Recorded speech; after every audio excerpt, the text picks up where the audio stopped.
J'aimerais que nous accueillions Dominique Régnier. Bonsoir Dominique Régnier. Bonsoir. Alors pourquoi j'ai voulu que vous soyez parmi nous à 20h14 ce soir sur Europe 1, c'est parce que ces incendies, Dominique Régnier, ont mis en lumière le dérèglement climatique en France. Et ça, il y avait déjà depuis plusieurs années consensus sur le sujet. Néanmoins, le feu ne prend pas tout seul. C'est aussi une politique d'aménagement du territoire qui fait débat, Dominique Régnier. Et c'est vrai que les écologistes, Marine Tondelier en tête, ont fait montre ces derniers jours de leur hostilité vis-à-vis des pare-feux, de la coupe des arbres, du débroussaillage. Alors, je le rappelle, Dominique Régnier, vous êtes politologue et je vais vous citer pour commencer, l'écologisme est devenu l'ennemi de l'écologie. Ça veut dire quoi, Dominique Régnier, ça ? Ça veut dire qu'il y a un grand sujet auquel nous sommes tous sensibles, qui est l'écologie. Que par ailleurs, d'ailleurs, l'écologie est une science qui suppose beaucoup de connaissances, de recherche, d'expertise pour mieux comprendre la façon de maintenir l'équilibre entre la nature et la vie humaine. Donc ça c'est la préoccupation que je crois tout le monde éprouve, et le réchauffement climatique n'est pas discuté par les gens sérieux. Aujourd'hui, c'est une position qui fait l'unanimité.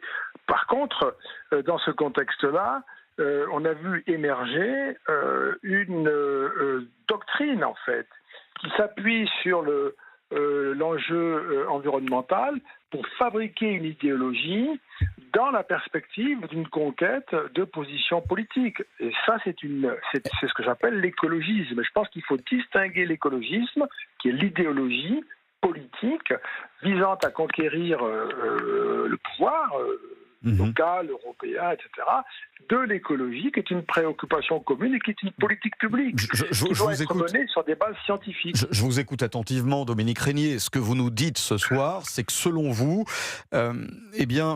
ces arguments écologistes, comme vous dites, ne sont que des outils à des fins de pouvoir au final. C'est ce que vous dites ce soir. Oui, absolument. D'influence, de peser sur les décisions. Selon vous, il n'y a pas de sincérité dans ce combat chez les militants, je ne sais pas, mais chez les dirigeants, non. C'est de la tactique, si vous voulez. On ne peut pas considérer sérieux, recevable et du coup sincère, on ne va pas faire insulte à leur intelligence, les écologistes qui se sont opposés depuis des années et des années au nucléaire, alors que par ailleurs, ils se préoccupent, semble-t-il, du réchauffement climatique, c'est-à-dire de la carbonation de la planète. C'est ça qui ne va pas. Ce qui ne va pas non plus, et je veux quand même le partager avec vos auditeurs, la France, c'est pas assez connu, même si on le dit de temps en temps, est le pays le plus vertueux dans le monde aujourd'hui. C'est le plus vertueux. Grâce au nucléaire notamment. On pourrait effacer la France, on pourrait éteindre la France. L'an prochain, ça ne changerait rien à la carbonation du monde. Alors oui, ça représente en fait, je vais donner le chiffre, c'est 0,9% environ, la France, du total des émissions du globe. Donc effectivement, c'est malheureusement epsilon. Voilà. Alors, Dominique Régnier, en France, 25% de foyers sont équipés de climatisation. Aux États-Unis, c'est 80, voire 90%. Alors attention, je ne dis pas que les Américains sont des exemples, mais ce manque d'adaptation en fait au changement climatique, cette sous-dotation des équipements publics, notamment, on l'a vu à l'hôpital, cet affaiblissement de la filière nucléaire aussi, est-ce aussi la cause d'une certaine pression écologiste, Dominique Régnier? Oui, une pression écologiste, idéologique là encore, qui quand même repose sur, et c'est là qu'on voit le cœur de cette idéologie, qui quand même repose sur l'idée que le monde tel qu'il va, c'est-à-dire un monde qui doit beaucoup, qu'on s'en réjouisse, qu'on le regrette, au marché, à la recherche qui profite, à l'économie de performance, à l'innovation technologique et scientifique, c'est un refus de ce monde-là. Et en réalité, à travers l'écologisme, on mène cette vieille bataille politique contre l'économie de marché, contre la croissance. C'est ça qui est caché derrière.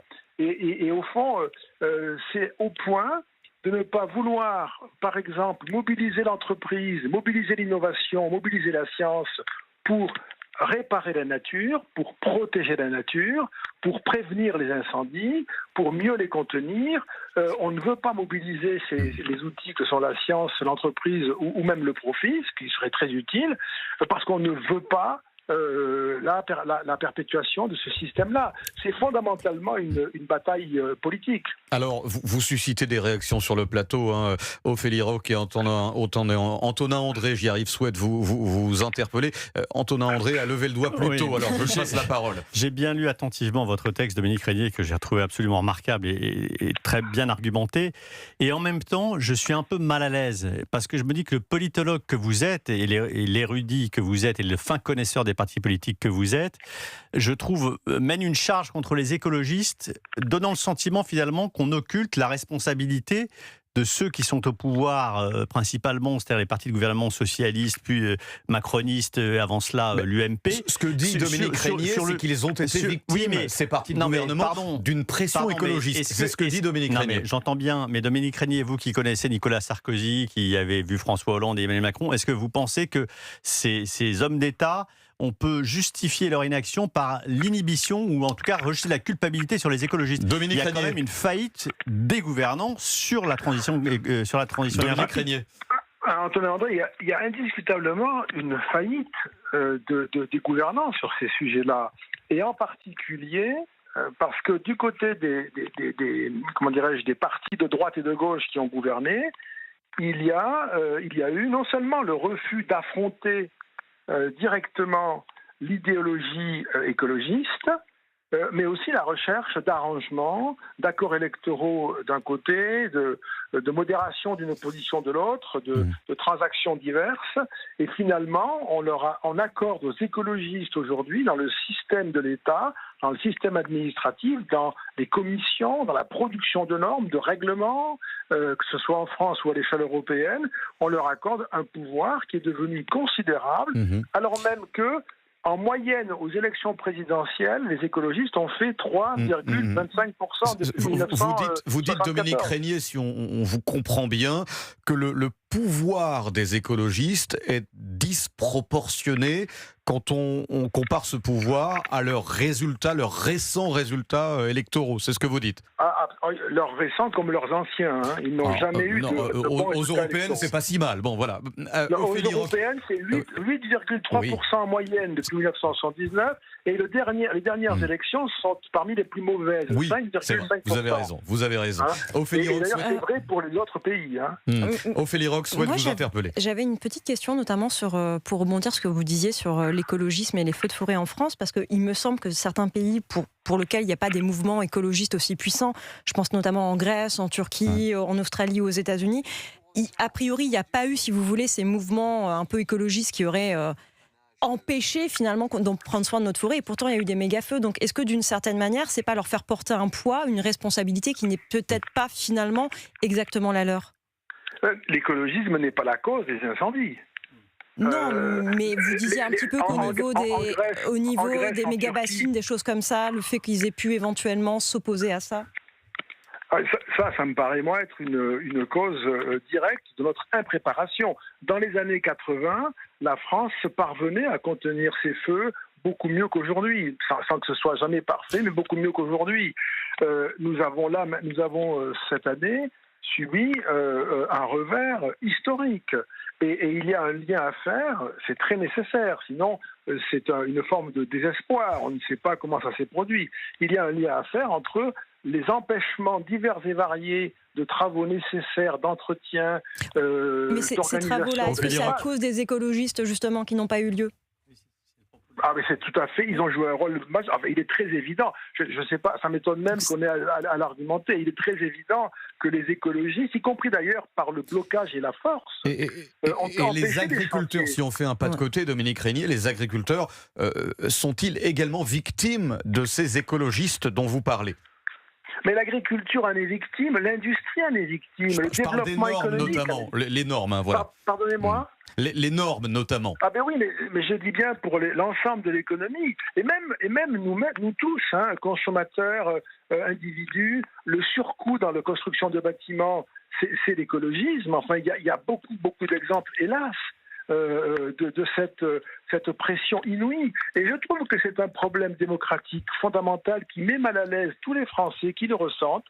Il y a un pouvoir considérable normatif qui impressionne des partis de droite ou de gauche qui sont trop faibles pour résister et qui produit à la fin des résultats qui ne s'expliquent pas par la volonté électorale, mais d'une façon tout à fait caricaturale. Je voudrais, Dominique Régnier, et je parle sous le contrôle bienveillant d'Antonin André, qui est journaliste politique, mais c'est vrai qu'aujourd'hui, on voit qu'Édouard Philippe est en campagne, il met régulièrement sur la table le nucléaire, il s'en gargarise.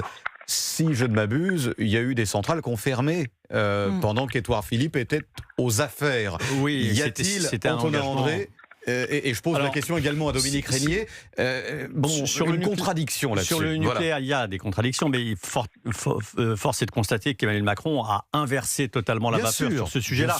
La fermeture d'un réacteur à Fessenheim avait été programmée par François Hollande, et d'une certaine façon, Emmanuel Macron ne l'a pas endigué, mais il a changé de braquet radicalement, ça vous a pas échappé, notamment l'année dernière, en relançant quand même récent, ce phénomène. Mais ce que vous évoquez, et c'est là où je voudrais en revenir à la critique initiale que je faisais à Dominique Régnier, mais l'absence de stratégie de long terme sur le nucléaire, par exemple, ou bien sur l'industrie décarbonée, l'absence de stratégie de long terme, qui dans les années 70, avec des gouvernements sous Valéry Giscard d'Estaing, était partagée de façon consensuelle par une large partie de l'échiquier politique, quand on parlait de défense, quand on parlait de nucléaire, quand on parlait de politique industrielle, c'est comme ça qu'on a créé des gens comme le TGV, comme Ariane Espace.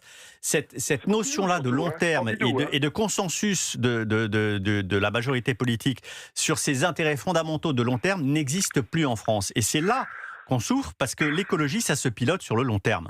Dominique Régnier. Oui, bien sûr. Bien sûr. Alors c'est Pompidou, ce que vous avez cité comme grande époque. Mais juste un mot là-dessus, Antonin André. Ce que vous dites sur le retournement positif dans le nucléaire, il faut attendre, parce qu'il y a des discours qui ont été prononcés. Il faut prendre des décisions qui soient actées, qui soient budgétées, des chantiers qui soient décidés. Il s'agit de commencer les chantiers, on ne les a pas commencés, et ça va prendre 20 à 25 ans avant de réparer ce qui a été cassé. Donc c'est quand même des dégâts qui sont historiques. On ne sait même pas si on s'en relèvera. Malgré tout, Dominique Régnier, est-ce que vous dites ce soir que les écologistes, à l'aune de cette saison que nous venons de vivre, cauchemardesque, à la fois sur le plan de la canicule et des incendies, mais là j'aimerais m'arrêter sur la canicule, est-ce que les écologistes sont en train de perdre la bataille du nucléaire, Dominique Régnier ? Je peux penser, oui, mais surtout, regardez, dans un monde comme le nôtre, avec le réchauffement climatique dont nous parlons tous les jours, les écologistes devraient être littéralement au pouvoir, portés par un peuple à la recherche de solutions pertinentes. La situation est exactement le contraire. Donc ils ont complètement échoué, ils ont malheureusement influencé très négativement la gauche, mais aussi la droite, il ne faut pas oublier cela. Et aujourd'hui, nous cherchons à refaire même un système politique qui serait relativement consensuel, comme disait Antonin André,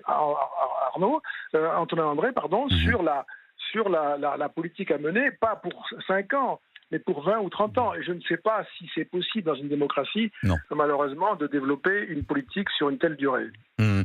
J'aimerais, parce qu'il nous reste 1 minute, Dominique Régnier, c'est passionnant, je rappelle que vous êtes politologue, on parle de crise du logement en France et nous allons au-devant d'une grave crise du logement, on la traverse déjà un petit peu, tout ce qui est DPE, diagnostic de performance énergétique, qui parfois enlève du marché certains appartements qui, c'est vrai, sont des passoires thermiques ou des bouilloires thermiques.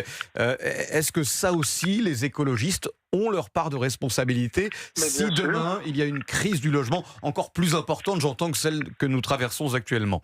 Mais bien sûr, il est possible d'accroître considérablement la réponse aux besoins en termes de logement sans construire beaucoup plus, même s'il faut peut-être construire, en déréglementant, en simplifiant, en permettant, en facilitant la vente, en facilitant les constructions. Et je dirais aussi, ça c'est peut-être une considération qui sera également très discutée par nos auditeurs, mais rendre aux propriétaires la pleine propriété de leurs biens et les laisser fixer les loyers, les laisser opérer. Et on sait que on le sait, c'est documenté, et c'est la bonne méthode. Tout ce que nous faisons, c'est de la réglementation, du contrôle administratif. Et plus nous le faisons, plus nous enfonçons dans une crise qui est historique désormais, une crise du logement qui est historique.